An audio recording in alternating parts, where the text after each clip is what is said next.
We start off with the Seven of Swords. And the Seven of Swords, yes, it's the liar, cheater, deception card. But this is about, this doesn't always have to be someone that's lying. I mean, I'm looking at the other cards and I'm not getting anything like that. I'm actually getting, it's more about, I don't want to deal with this, or escaping from something. I'm getting more of that. Have a look. He's always like running off in the middle of the night, making sure no one sees him. So what is going on at the moment, Aries, that you don't want to deal with? It could be that you're dealing with someone who doesn't want to deal with something, right? And what do I mean by that? This can be the kind of the person who just nopes out of a situation, just ghosts, just disappears. Because they don't want to deal with something. And yes, usually the underlying energy, it's the energy of the person that I'm reading for. So this could be, you could be, if you've been thinking about something, because it's swords, right? Thoughts, beliefs, ideas. You've been trying to get to the truth, what your own truth is, trying to figure out, you might have been working on something in secret. Sometimes this can come up when we've got a secret that we're working on, and it's time to reveal it. I always think when the Seven of Swords shows up, those secrets, even if there are secrets, they get revealed. It's time for them to come out. Otherwise, the card wouldn't show up in a spread. What's the point of telling us there are secrets, right, if they're not about to come out? So I always think with the Seven of Swords, they're going to come out. That's why the card came up. And that might be you, that you're ready to reveal something. Or like I said, I think you just don't want to deal with the situation. I'm getting that. Why? Because I see the Seven of Swords kind of running off this, the guy running off this way. And we have death at the heart of the reading. So that's transformation, that's change. Now, this is never a surprise. The death card's never a surprise. This is an energy that we're very aware of because it's slow energy. It rolls through our life. It can be a period of time where we've lost things, people have gone, situations, things that just, it's like things keep ending. Death of an old situation, birth of a new. That's what the death card is. Usually when it shows up in a spread, it's where we're at that point where a lot of things have left and we're like, okay, that's the death of all those things. Where's the rebirth? Where's the new stuff? And it feels like it's coming in. And that's kind of where you are in September, trying to figure out what am I doing? What's the new thing that I want to do? Why am I saying that? Well, we have the Nine of Pentacles coming up as a past energy. And this is, for all intents and purposes, someone who's very comfortable where they are, about enjoying what they've created. This person has created great abundance. I mean, the card before the Nine of Pentacles is the Eight of Pentacles. So that's someone who's worked very hard at something. That's the apprenticeship card. So they've tried to gain mastery. And in the Nine of Pentacles, this person has mastery over whatever it is that we're trying to master, right? I always think the falcon that she holds is that. And she's created this beautiful garden. But this can be a situation that, it becomes kind of stifling because it can become a gilded cage. I always say it's the big fish in a small pond kind of syndrome. And the past can be last week, last month, last year. There's no, it doesn't have to be something that just happened. But we look at the past to know why we're going the way that we're going. And for some of you, this is about your security and your stability. And maybe you stayed in a situation, whether that's your job, because, you might have got paid really well at your job, or, it was convenient, it was close to your home to get there, or, it's okay working there. You did really well there. It could be in a relationship, because we've built a home together, it's all safe and it's secure. It kind of feels though you've gotten to a place where whatever your life is, whatever this situation relates to, it's just, you've become that big fish in that small pond. There's more. There's a whole world to explore outside of this garden. And I think you're starting to get that. I don't think you've acted on it yet. Maybe you've been planning something. Like some of you might have been researching other jobs, thinking about setting up your own business. It could be in a relationship where you just think, yeah, it's okay, but where's the passion? Where's the excitement in this relationship anymore? So we've got that coming up. And so it's interesting to me that the Queen of Pentacles comes up in the present, leading on from this. She brings the value, right? I mean, they're very similar energies. Both of these women are, even this one is about confidence. This person's very confident, very independent. They can do everything themselves. And the Queen of Pentacles is like that as well. She's very good. And I think there's a strong message here for you, Aries, that you kind of understand about your own self-reliance, that, you don't really need to rely on anyone to get what you want. That, if you created this in the past, whether it's with someone or if you did really well at that job, you can do that anywhere. I always say the Queen of Pentacles, she brings the value. Yes, she can see the value in whatever situation, and she's very good at turning it into great abundance. Like you will see Look at all these kind of fruits that she has around her. That's great abundance. And she's created all of that. This lush garden that she has. Again, right? So this is about knowing that you can, whatever it is that you're trying to create, you can do it. And relying on yourself. You don't really need anyone's help to do this. But the Queen of Pentacles, she sits underneath this Seven of Swords. So have you been working on something in secret? Or, you know, if this is someone else, and that could, you know, it's a general reading, so the energies can go both ways. This is Earth energy, Taurus, Virgo, Capricorn energy. Whether they are that sign or not, the signs don't own the card. They just lend their energies to them. And it's that kind of very hardworking, reliable, dependable energy. Have you met someone now, because of that King of Pentacles that was at the bottom of the deck? Have you met someone who you're starting to see a different way? I mean, as much as you don't need someone, maybe you've seen someone else that they started their own business, or they left a relationship and went. It's that kind of energy. It's like, well, if they can do it, I can do it, right? Why can't I? Now, if this is a relationship reading, I'm going to say this to you. It kind of feels like, even if you live together with this person, there's a kind of energy of two ships passing in the night. That's what's kind of coming up. Like two people that very much live their own lives. And there's nothing wrong with that. I think if more couples, if they each had their own life and brought it together and shared their worlds with each other, that would be amazing energy, right? But it kind of feels here that the sharing part of the two worlds is not really happening. And maybe that's why someone's planning an escape from this, or someone's planning to leave, or they just don't want to deal with the situation the way that it is. But there's not really drama coming up here. It just feels like this intense desire for, I need something to change. I need something to change.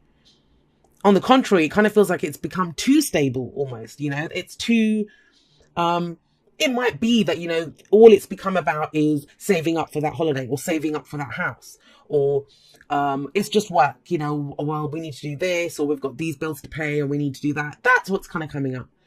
Like I said, there's no passion here, especially in the first four cards. And we've only got one major arcana card that came up, and that's death.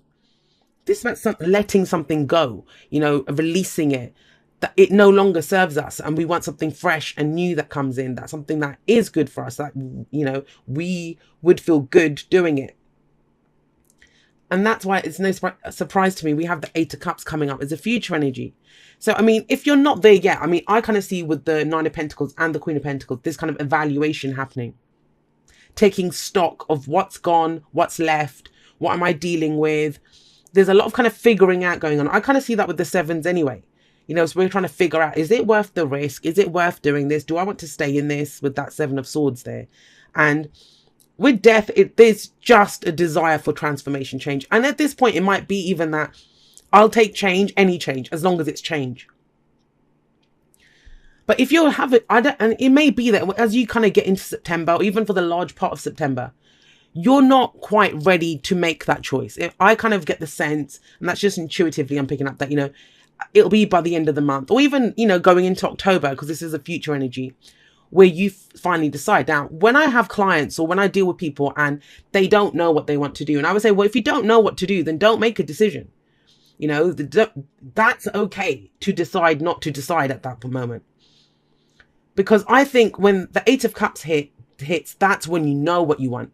That's when you know. Or when you know what you don't want. This person will walk away from these Eight Cups. And why does this person find it so easy to walk away from the Eight Cups? Why? Because they don't mean anything anymore. This is that card of, you know, you're emotionally done with the situation. And think about it. When you're emotionally done, there's no pain left. There's nothing left. You just don't feel anything for it anymore. That's why he's able to just leave the Eight Cups and wander off, right? And the whole thing with the Eight of Cups is it can have it obviously is gone from the Ace to the Eight. You've put in a lot of time and effort into this, emotionally invested a lot of time and effort into this. And I think it gave you security for the longest time, but it just does nothing for you emotionally anymore. So this is the sense of someone who's emotionally done with the situation. They're just like, you know what? I deserve more than this. I deserve better than this.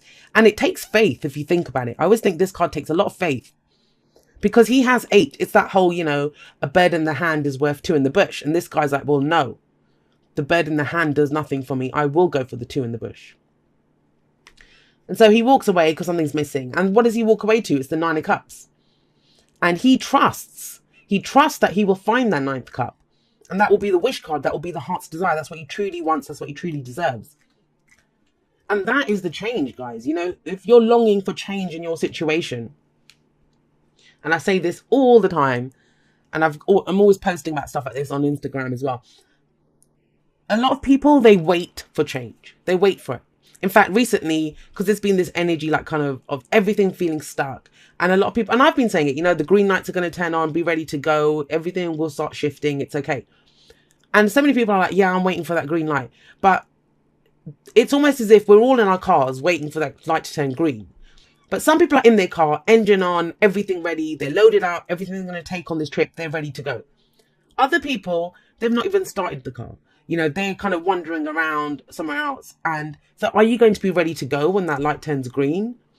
And it all depends on us. You know, nothing ever just happens. We create it. We do it. We take advantage of that energy that's coming in. And it kind of feels for you when your green light hits, what it is this sense of, well, this is not working.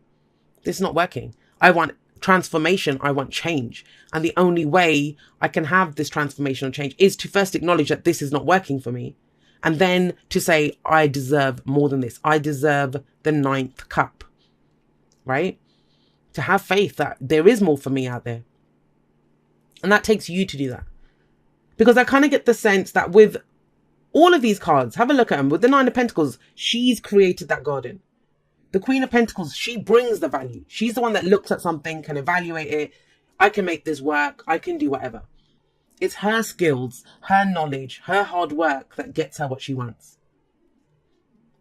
But it's almost as if, I don't know, if for some of you, it's going to have been that you've been waiting for a reward from this. But whatever's come in, it doesn't feel like it's enough for you. And that's fair enough, you know. It just because we have a dream when we start, like when this guy started collecting his cups, it was amazing for him, I'm sure. That's why he did it. But when it stops calling to us at an emotional level, then that's when we think, well, what am I doing here? Is this even my truth anymore? What's the advice? Well, the advice is the Ace of Cups. And this is a new beginning, a new emotional beginning. This is something that does fulfill you. Now, the Ace of Cups has been coming up so much. It's one of those cups that I've been, It's one of those cards that I've been seeing a lot of. And one of the things that I've been saying about this card a lot is it's your cup. We start off with your own cup. And it's overflowing, right? So what's in your cup? What is in your cup? The reason it's so important when we get to the Ace of Cups, how we begin this cycle. And yes, it's about love, happiness, emotional growth, spiritual growth, healing energy, right? All of this stuff is signified by the Ace of Cups, but it's just the beginning. And we always start off with our own cup. Now, when we take it out there into the world, we're going to move on to the Two of Cups. That's when we meet someone else who matches our cup, right? That's the cycle, how it goes. And so that person's cup is going to match your cup.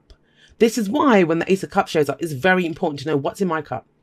Do I have self-worth? Do I love myself? You know, every great love story begins with how we feel about ourselves.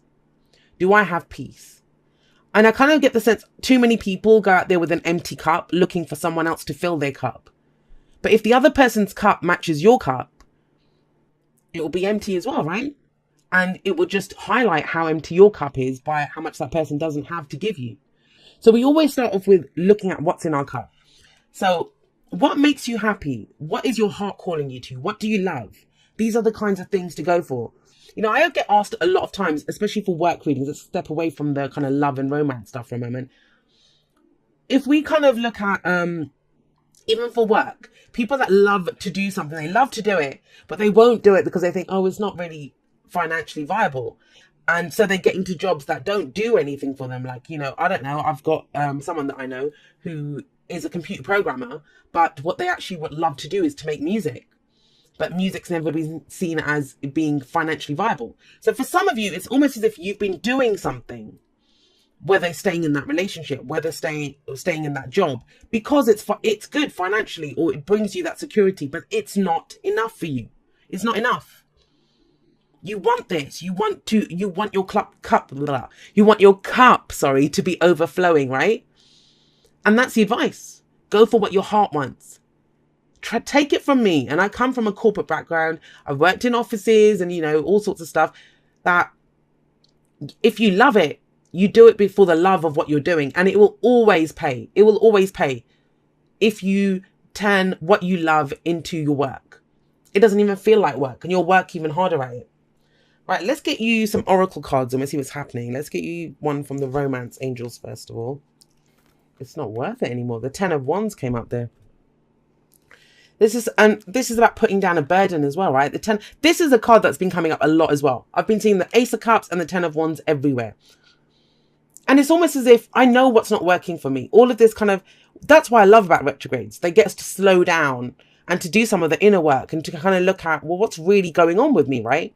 Because we can't distract ourselves with outward things. And here it's like, whatever your situation is, where it once may have given you security and stability, now it's almost become a burden. It's that stifling energy. That's why you're emotionally done with it. You're ready to put that burden down. How do you put that burden down? By following what your heart's calling to. Now, this doesn't mean that you actually literally mean the 8 of Cups. People often say that, someone walks out of a situation. I will say this, for some of you, that is going to happen, because with the 7 of Swords and the 8 of Cups, you're ready to leave. But it doesn't have to mean that. It's cups. It's just we're emotionally done. We want to feel a new way about the situation. And the Ace of Cups says that you can. Your heart, your feelings are your divine guidance system. What are they saying? What are you actually being called towards, right? Do some of you want a vacation or a trip? Now, honeymoon doesn't have to literally be a honeymoon. Actually, it could be for some of you. It could be like a second honeymoon. If you're in a relationship and all you guys have been doing is working or focusing on the practical stuff, it may be that you decide to take a trip away together. But it's this honeymoon, enjoy the bliss of holiday time together. So this would also say that, a time for a break, maybe to reconnect at an emotional level, to get that second chance in a relationship. Because the Ace of Cups can be that. A new cycle beginning it doesn't have to be, got 2 here for you. So it says, do something for someone else. Give your attention to someone else. And I kind of get the sense that this is for whoever has been focusing on their work. Focusing on, and that doesn't have to just be in romantic situations. Maybe your work's been kind of just taking up a lot of your time, effort, attention, all of that kind of stuff. And it could be friends, it could be family, because the Whispers of Love refers to all kind of love in all its variations that come up in our life. Love's love, but we see it in different ways. But that's why I love the Whispers of Love deck, because it's about all kinds of love. So, giving your attention to someone else, that could help us too. And then you have practice compassion, see things from a different perspective. So it kind of feels like there is something going on here. I think it's kind of been maybe ignored or not seen. 7 of Swords. Maybe someone hasn't felt they could speak up about something or say what's going on in the situation. But, the Ace of Cups comes out of this. It's moving towards something that is more emotionally fulfilling for you. Right, let's get you one from No Place Like Home. And it's interesting that this comes up. And I kind of feel like this is true security. What's home? Home is where we're safe, where we're secure, right? Where there's comfort to be had. And it kind of feels like whoever this message is for, it may not even be for that many people. It seems quite specific. You've been looking outwardly for that kind of support, either from a relationship. And Pentacles can do with, they can be relationships, because it's the physical, earthly aspects, things that we can see, feel, and touch, right? The people around us, our homes, jobs, investments, savings, anything that gives us that kind of security. But No Place Like Home says, you always have a home in yourself. You always bring yourself safety, security, and all of those things that you look for. How? By being true to who you are. And one of the things that I love about Aries, it's one of my favorite signs. I love Aries and I love Sagittarius for this, is because you guys are so real. So real. Like Aries always, it's often said about him that you guys react immediately or do something immediately to something. And why I love that is because there's no time to kind of fabricate or to come up with a facade or to do anything like that. You're just real, right? Your reaction is very real. But you've not been doing that. That's what I'm getting from this reading. It's very kind of like you haven't been doing that. Maybe, and it is very obviously because of the 8 of Cups there, it's because you've not known fully how you felt about it. It's one of those situations where you just think, well, it doesn't look that bad. So, why would I do anything? It might be that, but it's kind of crept up in you. So No Place Like Home says is be authentically who you are. If you're authentically who you are, always true to your own heart, right? You're always going to be safe. You're always going to go out there into the world and be, know that because you're being truthful to yourself, you're stepping into your own truth, right? You don't have to put on a mask or pretend to be something that you're not for a job or for a relationship or for, sometimes we don't even realize it ourselves. You'll always be safe and secure if if you're true to yourself, true to who you are. So yeah, it kind of says it all, right? Whatever it is going to, you have the confidence. That's the whole thing here. Like I said, this is a very confident person, independent, confident. So is the Queen of Pentacles. And it kind of feels like you're using the confidence that you have in one area. It's like a skill set that you have in one area. You might be taking it into another area. But it's about doing what you love. The other area that you're going into, or what you're progressing to, what you're taking to, it's going to require confidence, right? It will require confidence for you to do it. And for some of you, it's going to require confidence for you to actually say what this is. It just feels like something has not been said or not been revealed. And maybe even to yourself, right? It's time for you to get real with yourself and say, well, yeah, I've been confident in what I've been doing in these situations, but now I need the confidence to say, I want to change this. I want to drop this burden. I want to go for what I love. Let's get you a postcard from Spirit and we'll wrap it up. It says, Dearest you, as you think, so will you experience life. Thoughts are that powerful and they need minding. Let the unruly, chaotic ones settle down so they serve you or get released instead of wreaking havoc. These thoughts arise when connected to the energy of fear and often masquerade as truth. Yet the real truth is that essentially all is well. Of course you have thoughts that are positive, strong, organized, accepting, creative, open, and so on. Those are the ones we want you to keep thinking, and they have a less frantic quality. They're stimulating in a good way and don't get away from you. How do you keep an inner eye on your thoughts? Meditate and leave judgment out of the mix. Everyone has those fearful thoughts. Love them, love yourself, and then choose the thoughts you want the world to reflect back. Life is not as hard as you think. Loving you so much. And that's kind of what I was saying to you. What you have in your cup is what you're going to find out there. Your cup will get matched. So how do you feel, right? How do you want to feel? What do you love? It's about always being true to that. And when we are always true to that, like I said, that's what you will find outside in the world too.